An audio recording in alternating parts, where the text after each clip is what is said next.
Nós agradecemos muito a presença de vocês aqui em nosso meio. E eu creio que tudo tem um propósito.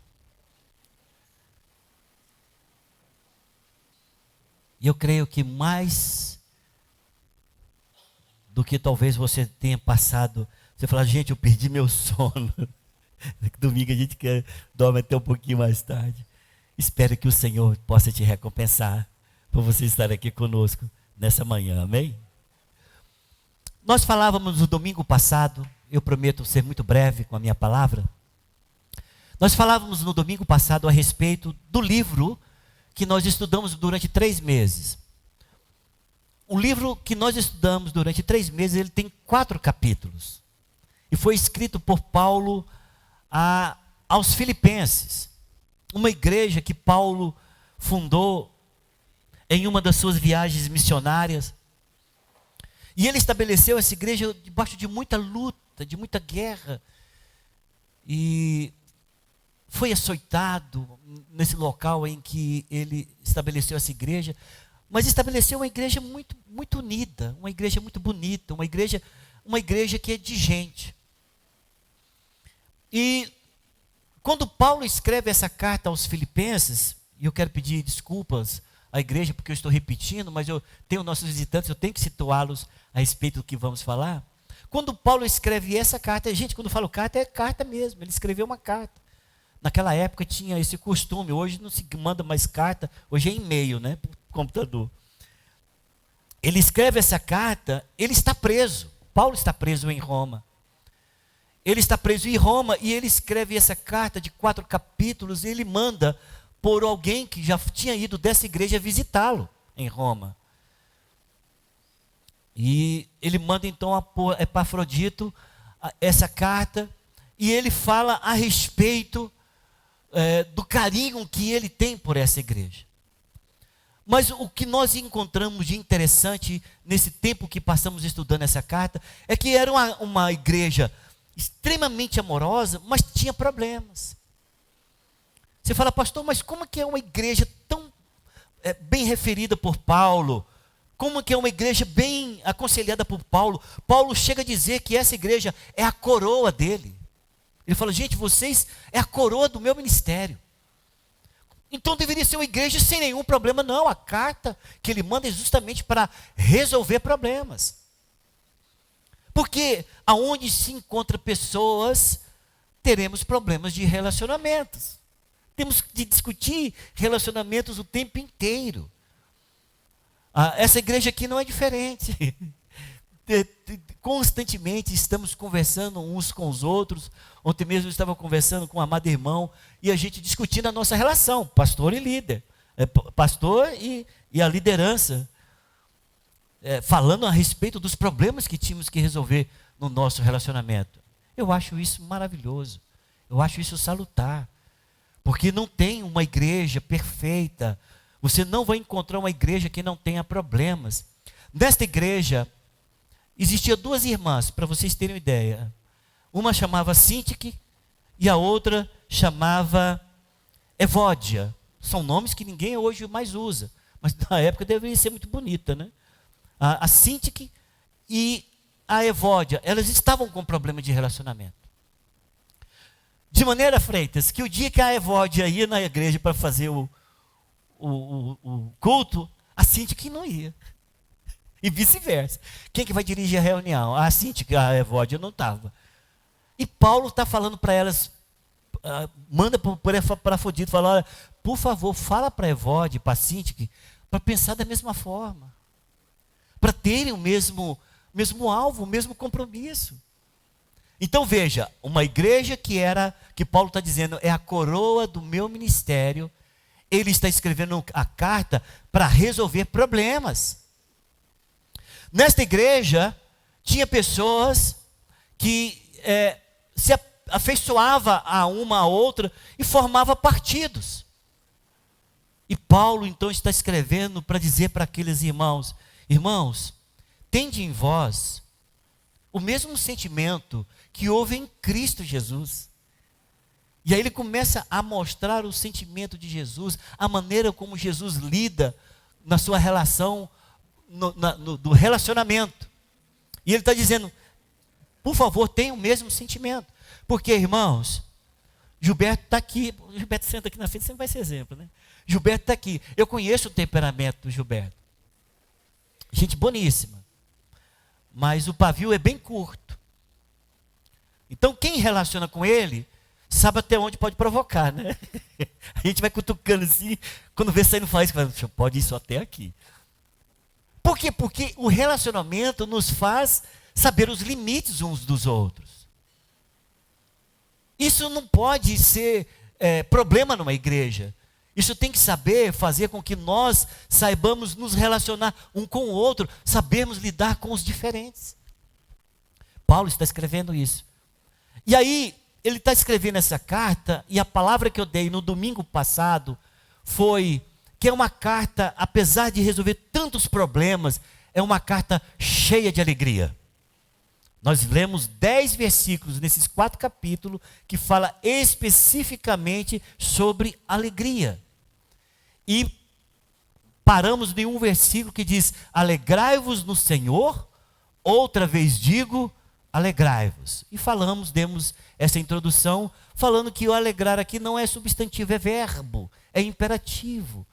Não é algo que o Paulo está dizendo para a igreja ter, ele diz, olha, é para ter. E ele mostra que essa alegria é uma pessoa, a pessoa de Jesus. Por isso que eu digo para todos que estão aqui nessa manhã, não importa o problema que você esteja passando, você pode ter paz. Porque a paz de Deus não é um sentimento, a paz de Deus é a presença de Deus dentro de você. Por isso você pode ter paz em meio à guerra. Você pode ter luz em meio às trevas. O que significa? Parece que está tudo nebuloso em sua volta, mas os seus passos são seguros e as pessoas se admiram de você. Fala, cara, você é tão seguro nas suas decisões. Você fala, porque eu tenho a luz de Deus. E você pode ter alegria apesar da tristeza que está em sua volta. Não é que você vai ficar com a boca escancarada, gargalhando, não. Eu não falo dessa alegria. É aquela serenidade de alma em que as pessoas, todas as vezes que tocam em você, ainda que seja um simples esticar de lábios, ele vai saber, cara, toda vez eu sou recebido com um sorriso por esse amado irmão ou por essa irmã. Essa é a alegria que Paulo está dizendo. E que vem independente da circunstância. E ele diz, alegrai-vos sempre. Por quê? Porque não é algo apesar das circunstâncias ou por causa das circunstâncias. Não importa as circunstâncias, ele diz, você deve se alegrar. Por isso ele diz, alegrai-vos sempre. Mas em quem? Não na sua força, não no seu braço, mas no Senhor. Eu vou colocar aqui o versículo, porque se você estiver ao lado de uma pessoa que esteja nos visitando, dê para ele ler. É uma frase só, mas é importante que ele coloque os olhos e saiba que o que nós estamos falando está escrito na palavra de Deus. É Filipenses capítulo 4, versículo 4. É uma frase só, mas permita que ele leia na sua Bíblia. Lá diz, alegrai-vos sempre no Senhor. Outra vez digo, alegrai-vos. Vou esperar você abrir e ver se você está inclinando para alguém. Ai, eu não posso fazer essas inclinações muito não. E falávamos a respeito de alegria no domingo passado, e eu falei, mas existem ladrões da alegria. E nós falamos sobre 2 ladrões da nossa alegria, que sempre vai tentar nos impor uma tristeza, e que nós temos que vencer por essa alegria que está dentro de nós. Eu falei que o primeiro ladrão seria as circunstâncias da vida. E depois falei sobre outro ladrão de alegria, que são pessoas. E eu falava sobre pessoas que nos decepcionam, pessoas que a gente forma um conceito e depois elas não entrou naquele conceito que fizemos e ficamos entristecidos por conta disso. E durante a semana essa palavra ficou queimando no meu coração. E eu me lembrei de um pastor chamado Nick. E eu quero passar, eu achei um videozinho dele. Eu queria passar para nós, a partir desse videozinho, nós continuarmos a palavra hoje, tá ok? Eu não estava pronto.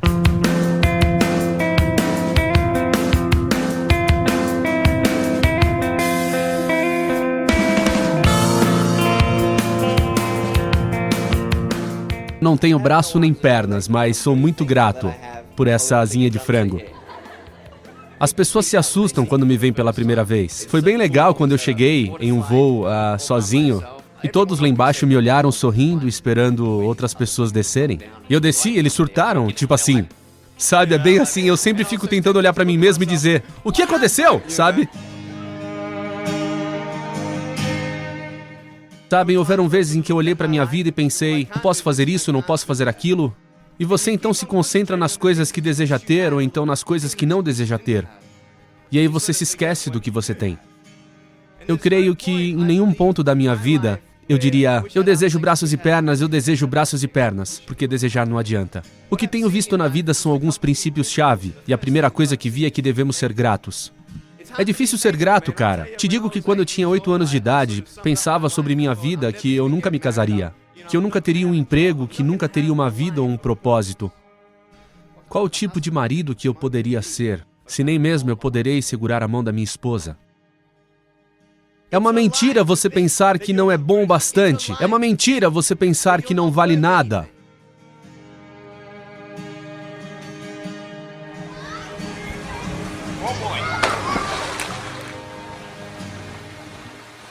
Uhul! Está congelando, não estou sentindo minha mão. Eu amo a vida, sabem? As pessoas me perguntam como posso sorrir tanto. E eu digo, bem, é uma longa história. Mas, ao mesmo tempo, é muito simples.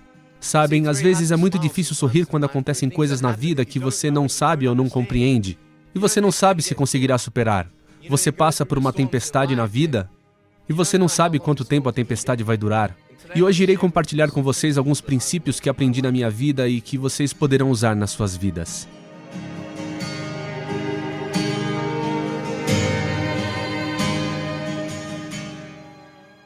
Ser paciente, na verdade, é algo muito difícil. Eu percebi que mesmo não podendo segurar a mão da minha esposa, mas quando a hora chegar, poderei segurar o seu coração. Eu não precisarei de mãos para segurar o seu coração. Sabem, é assustador pensar quantas garotas têm distúrbio alimentar. É assustador pensar quantas pessoas têm ódio na vida devido à sua situação em casa, com ódio dos outros. É assustador pensar como muitas pessoas se sentem sem valor. Todas as garotas aqui e agora, quero que saibam que vocês são bonitas. Vocês são lindas do jeito que são. E rapazes, vocês são os caras.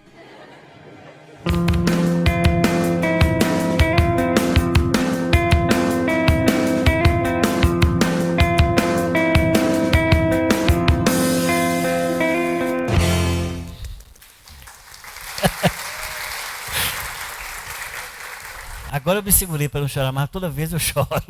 Eu fico emocionado, porque uma das coisas que tem testemunhos longos dele.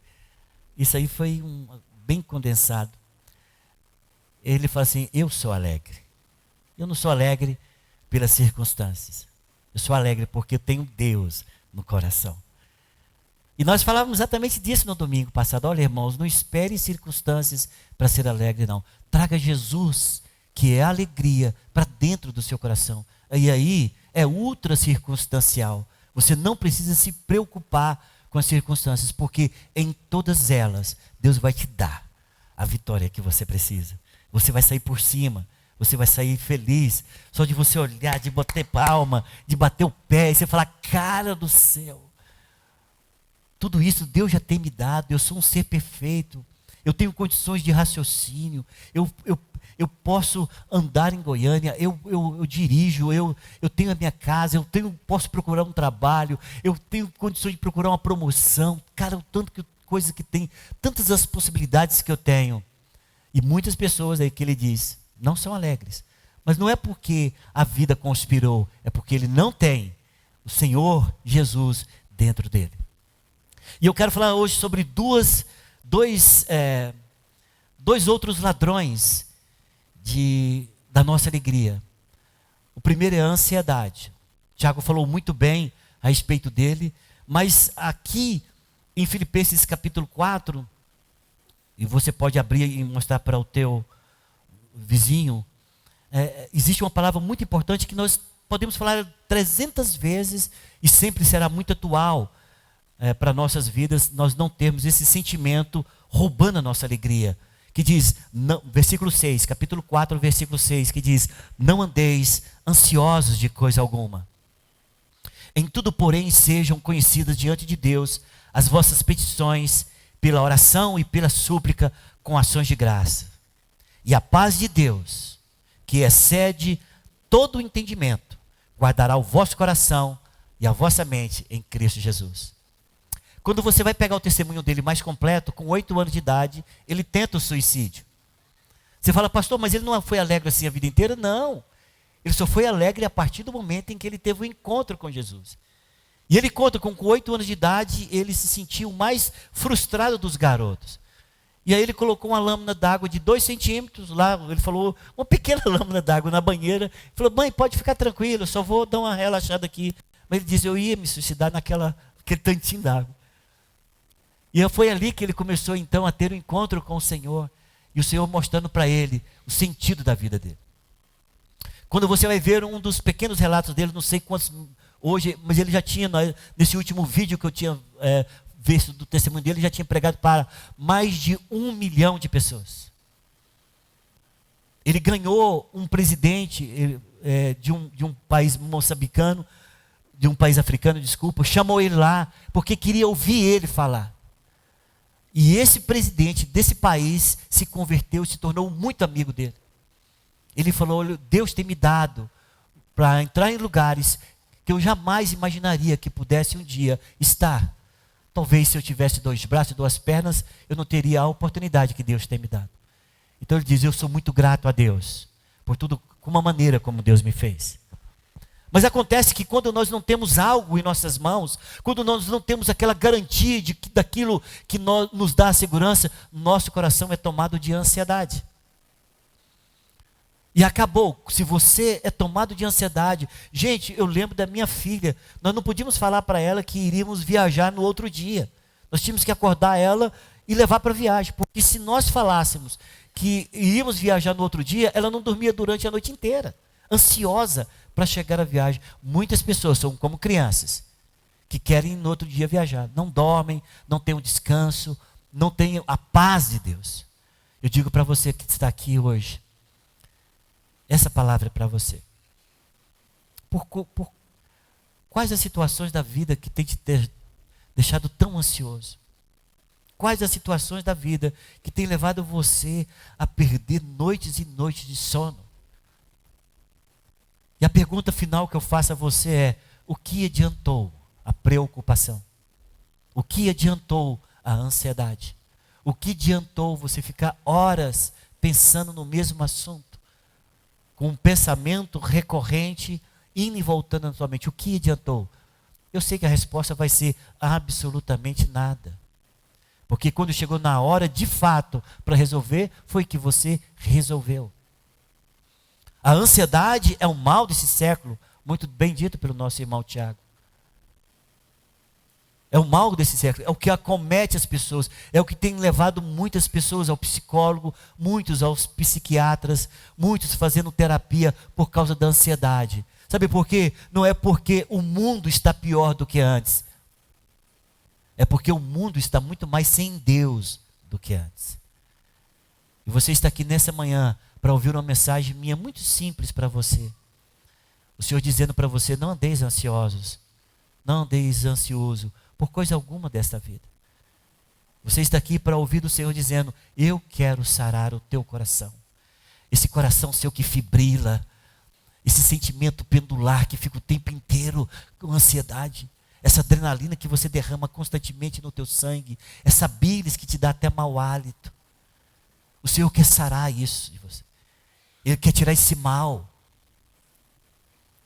E o único que pode fazer isso é Deus.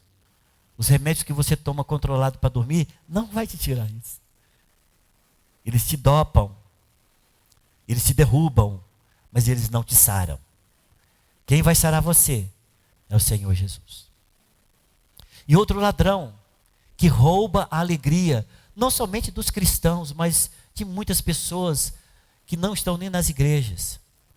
É o que eu chamo, e eu quero gastar um tempinho maior nele, pecado. Eu quero contar uma história para vocês, que está registrado em 2 Samuel capítulo 11.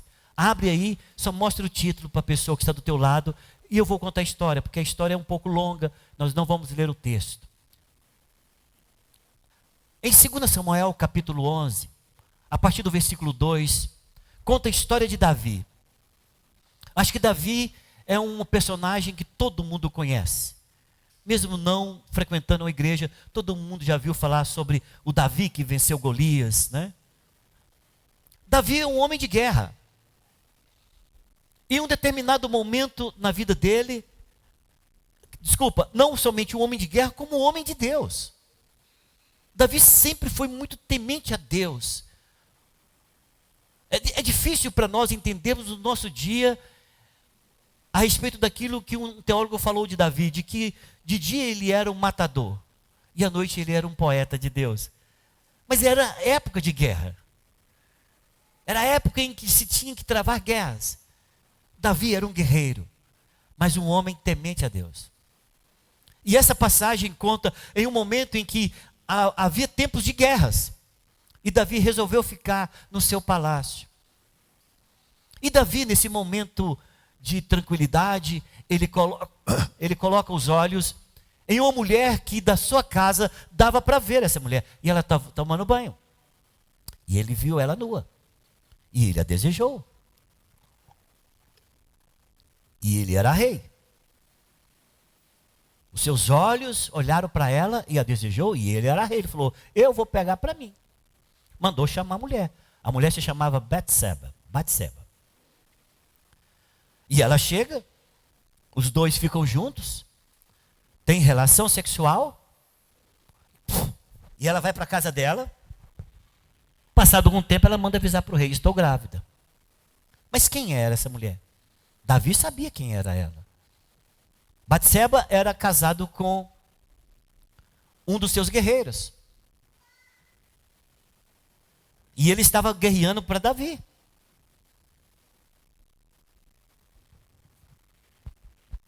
E ele, para se ver livre daquele momento, ele engendra uma maneira do seu esposo se relacionar com ela, para que depois conseguisse dizer, não, o filho era dele. Só que o homem é muito fiel a ele. E ele não vai para casa. Ele fica na guerra. Davi manda matar esse cara. E depois que manda matar esse cara, ele traz a mulher dele para dentro da casa dele, como sua mulher. Passado mais ou menos um ano, a criança nasceu, 9 meses depois, a criança nasceu. Passado um tempo, Davi com esse pecado escondido, Deus envia um profeta chamado Natã. E Natã confronta Davi com o pecado, e Davi fica completamente destruído com o seu pecado, se arrepende, pede perdão a Deus, mas Deus leva a criança. E depois ele tem então o perdão do Senhor e realmente fica com a mulher como sua esposa. Você fala, pastor, tá tudo bem, muito bem resumido, mas o que o senhor quer dizer com essa história? Eu só estou contando essa história para vocês saberem que ele escreve um salmo nesse período em que ele escondia o seu pecado. Agora esse eu quero que você abra e entregue para o nosso visitante ler. Salmo de número 32. E esse nós iremos ler ele completo. Salmo de número 32. Davi, nesse período em que ele esconde o seu pecado, em que ele vive com o seu pecado escondido, que não revela para ninguém, ele pensando, as pessoas não vão ficar sabendo da minha fraqueza, só que nada é oculto a Deus, por isso Deus manda o profeta Natã para ele. Nesse período, ele escreve esse salmo de número 32. Olha o que diz esse salmo e você vai entender o que o pecado faz com uma pessoa que deseja ter uma vida reta com Deus, mas caiu nessa cilada, ou está dentro desse arcabouço chamado pecado. Ele diz, bem-aventurado aquele cuja iniquidade é perdoada, cujo pecado é coberto. Bem-aventurado, isso aqui, bem-aventurado, no original significa mais que felizes, tá? A gente fala aqui, mas como? Não tem nada a ver, não. A palavra bem-aventurado significa mais que feliz. Vou começar então colocando mais que feliz. Mais que feliz é aquele cuja iniquidade é perdoada, cujo pecado é coberto. Mais feliz é o homem a quem o Senhor não atribui iniquidade, em cujo espírito não há dolo. Enquanto calei os meus pecados, envelhecer os meus ossos, pelos meus constantes gemidos todo dia. Porque a tua mão pesava dia e noite sobre mim, e o meu vigor se tornou em sequidão de estio. Confessei-te o meu pecado, e a minha iniquidade não mais ocultei. Disse, confessarei ao Senhor as minhas transgressões, e tu perdoaste a iniquidade do meu pecado. Sendo assim, todo homem piedoso te fará súplicas em tempo de poder encontrar-te. Com efeito, quando transbordarem muitas águas, não o atingirão. Tu és o meu esconderijo, tu me preservas da tribulação e me cercas de alegres cantos de livramento. Instruir-te-ei e te ensinarei o caminho que deves seguir, e sob minhas vistas te darei conselho. Não sejais como o cavalo ou a mula, sem entendimento, os quais com freios e cabrestos são dominados, de outra sorte não te obedecem. Muito sofrimento terá de curtir o ímpio, mas o que confia no Senhor, a misericórdia o assistirá. Alegrai-vos no Senhor e regozijai-vos, ó justos, exultai vós todos que sois retos de coração. Posso ver amém? Escute, você que está nos visitando e você é membro desta igreja. O pecado, ele é a arma do inimigo para tirar a sua alegria. O pecado é a arma do inimigo que te fere devagar, constante e penetrante todo dia mais, e que te tira a alegria. Davi sentia como se a mão de Deus estivesse pesando sobre ele, mas é sentimento humano. Deus não pesa a mão sobre ninguém. O nosso Deus é de amor. Ele que sentia, por quê? Porque o sentimento humano, quando ele está debaixo de uma infração, quando ele está debaixo de uma nódoa, quando ele está debaixo de um pecado, ele se sente seco, sem alegria, sem prazer. Quando há um pecado sexual, quando é um pecado na moral, quando é um pecado na ética, quando é um pecado no relacionamento, veja você às vezes tem uma discussão com alguém que você ama, como é que é aquela noite que você dorme? Você dorme bem? Não dorme. A situação fica o tempo inteiro, é a maneira como o diabo usa, por causa de um pecado que você cometeu, e que você está pensando, como é que eu faço para resolver? Como eu peço perdão? Mas o meu orgulho é maior do que o desejo de reconciliar. O pecado, ele tem o dom de tirar a alegria. Todas as coisas podem nos mostrar, como mostrou na vida do Nick, nada pode tirar tua alegria como o pecado. Nick não tem braço, não tem perna, mas é uma coisa a gente vê claramente, ele tem Deus no seu coração. Sabe essa tristeza que vem sobre você? Sabe esse sentimento de solidão que você tem mesmo quando a tua casa está cheia? Sabe esse sentimento de solidão quando você está mesmo com seus amigos, às vezes na roda de bar ou na casa de familiares, está todo mundo ali bebendo e sorrindo, mas você se sente só, você se sente triste por dentro. Não é a circunstância, é a sua relação com o seu Criador que está quebrada. Mas como que isso quebra? Como quebrou? O pecado te distancia de Deus. O pecado te leva para longe de Deus. E o salmista Davi diz, eu me senti seco, como se estivesse numa sequidão de estio. Já viu quando não chove? Já viu quando tudo está seco? Davi estava sentindo daquela forma, uma sequidão de estio. Ele diz: rapaz, não tem beleza interna, não tem beleza nos meus olhos, não tem alegria no meu coração. Quando eu estou debaixo dessa situação, eu me sinto envelhecido por dentro. Meus ossos estão envelhecidos. A minha carne, ela não está acomodada da maneira como deveria estar. Então, se tem algo que tira a alegria, não somente do cristão, mas de qualquer pessoa, é o pecado, porque ele te distancia de Deus. Nós estamos em um mundo em que está tentando provar para você que não existe pecado. Mas como eles vão conseguir provar se você está sentindo a distância, o problema, a dor, a solidão, a fraqueza, o deslocamento, pela atitude que você tem e pela maneira como você vive? Eles não conseguem nunca provar que não existe pecado, porque por provar isso, você teria que ser curado dos seus sentimentos. E não tem jeito. Os teus sentimentos provam o seu distanciamento de Deus. E eu tenho uma mensagem de Deus para você nessa manhã. Aquela que finaliza o Salmo de número 32. Ele diz: alegrai-vos no Senhor, ó justos. O Senhor quer que você seja um justo diante dEle. O Senhor deseja que você se aproxime dEle, não importa se você está cansado, se você está sobrecarregado, não importa a circunstância que você teve.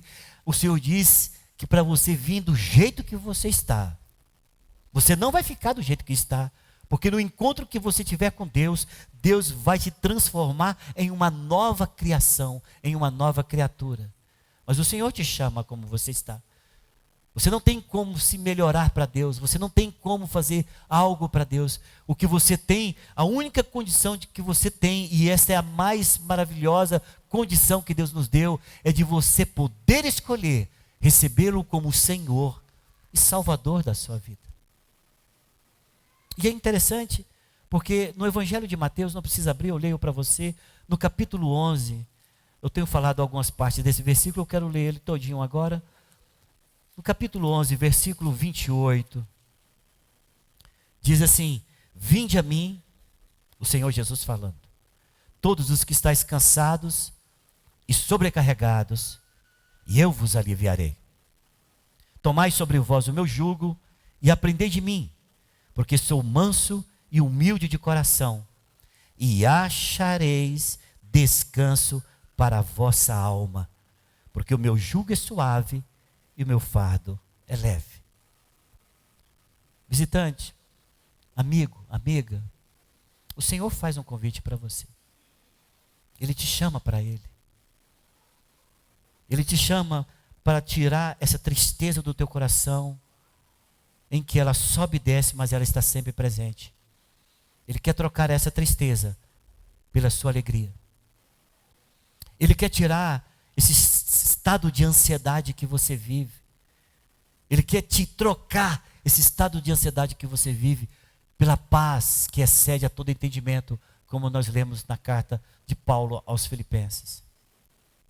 Ele quer tirar esse fardo. Você está sentindo, não é como o Davi está dizendo, como a mão do Senhor pesando sobre você, mas você sente que o fardo é pesado. Você sente que a vida conspira contra você. Você sente que o mundo transpira contra a sua vida. Ele conspira contra você. Você sente que as pessoas ao seu redor parece que estão drenando toda a sua energia. E você se sente cansado e sobrecarregado. E esta manhã você atendeu esse convite para ouvir esta mensagem no seu coração. O Senhor está querendo dar um basta nessa circunstância que você vive. O Senhor quer simplesmente cortar de uma vez essa história que você carrega no decurso de toda a sua vida e te dá uma nova vida, e te dá uma nova paz, e te dá um novo começo, e te dá a solução de todos os seus problemas. Pastor, qual é a solução de todos os meus problemas? O sangue de Jesus. A palavra do Senhor diz que o sangue de Jesus nos purifica de todo o pecado.